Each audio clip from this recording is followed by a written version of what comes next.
Hi guys, তো দেখো ও এখন হেয়ার স্পা করবে। তুমি কোথা থেকে এসেছো? পলাশিপাড়া থেকে। তো তোমরা দেখতে থাকো। এবার ক্রিম লাগাচ্ছি, ক্রিমটা লাগানো হয়ে গেছে, কমপ্লিট হয়ে গেছে, এটুকুনি বাকি ছিল। তো তোমরা দেখতে থাকো, স্টেপ বাই স্টেপ করা আছে।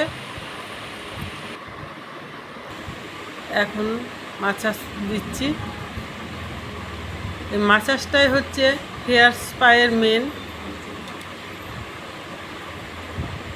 মাসাজটা যত ভালো দেবে তত চুলটা ভালো থাকবে, ভালো হবে। হাই গাইস, তো দেখো এখন ওর মাথায় স্টিম দেওয়া হবে। হেয়ার স্পা করছে, এখন এটা স্টিম দেওয়া হচ্ছে। তোমরা দেখতে থাকো,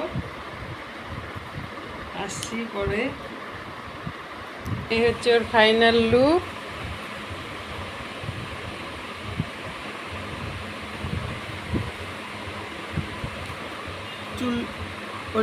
চুলটা একদম মরে গেছিল।